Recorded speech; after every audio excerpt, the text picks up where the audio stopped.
kind of short video today. Don't have a lot to talk about. I don't really have a lot of masks here. I have a couple, obviously. You can probably see them up there. I think I've already reviewed the Z56. If I didn't, it's basically a copy of the PMK-2, so whatever. Today I'd actually like to go over the very special PMK-1 and piss of vinegar. Oh, there it is. Alright, so, yeah, this is a PMK-1 that I found in a ditch, in some other place, and what's neat about it is the drinking system, which you normally fix right here, has been partially removed, and it looks like someone at some point has put a audio jack here for what would go to a Acme or Scott speakeasy unit. I actually have one here that I'm working on. I don't trust the internals on these because the cable, one of the cables running to the battery compartment has come off, so currently I'm overhauling it, and part of that overhaul was required removing the volume knob, which is a potentiometer, essentially. Potentiometer? Yeah. Point is, anyway, some of the components were removed. Part of removing those components, I had to remove the cable that runs to the mask. However, that cable still has this fitting on it, so I can show you. I think you guys will find this neat. Is that you have your standard PMK here, and that just snaps in. Piss and vinegar. Normally it snaps in.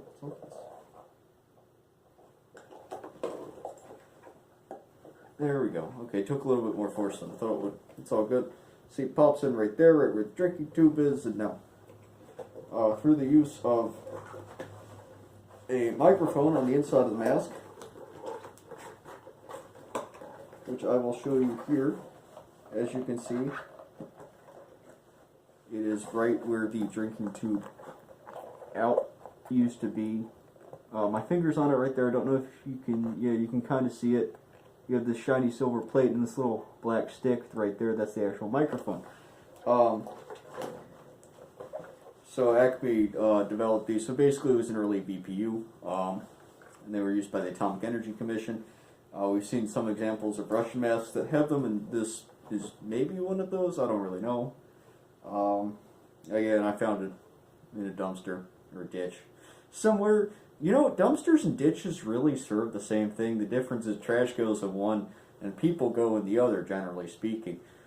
So, whatever it was, I know that this was in there. It was a multi-purpose dumpster or ditch, so it could have been, I think it was actually a mixture of people. Because that's the ditch that I woke up in, and I found this mask in it. Point is, anyway, you have this microphone, and it runs down this wire, and it goes into the speakeasy unit. Right here, there's a little hole here. Again, I'm working on this. I wanted to see if I can get one of these functional, and I'll be working with some other electronics people on that.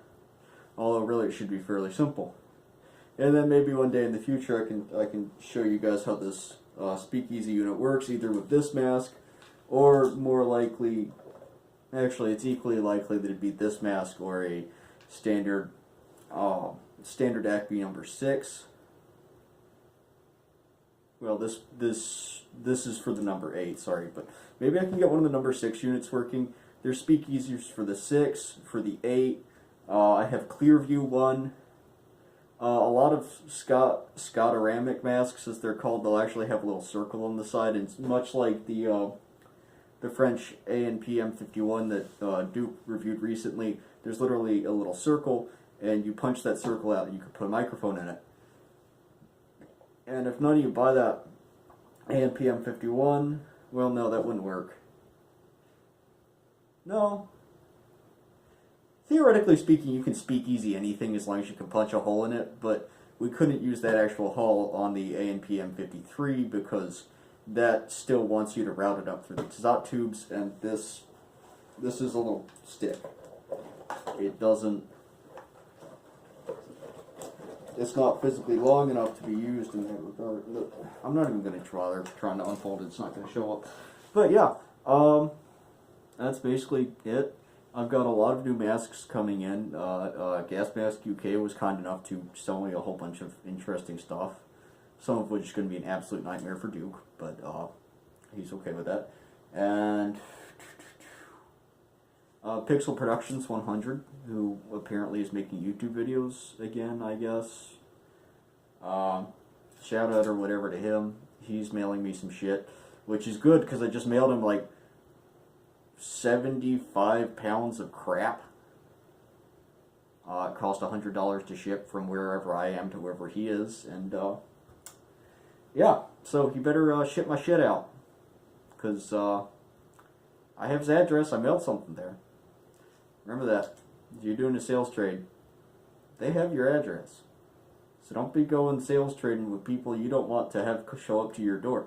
Because I've shown up to his door before. It was friendly, of course. I've shown up to Duke's door.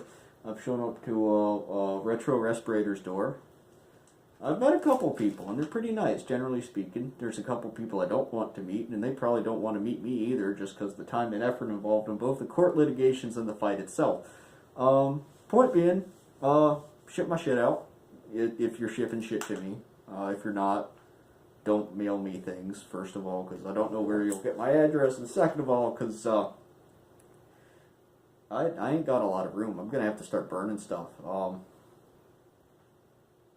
Probably, yeah, probably get a campfire going sometime. It's cold up here, so yeah, I wouldn't mind a nice campfire. I mean, activated charcoal is charcoal, you know? So yeah, that's basically it. I know I didn't really go over the PMK-1, but it's a fucking PMK-1. I mean, it's basically, you took a perfectly good Schlem mask and gave it anxiety. That's what you did. Alright, I'm done here. This is getting foggy.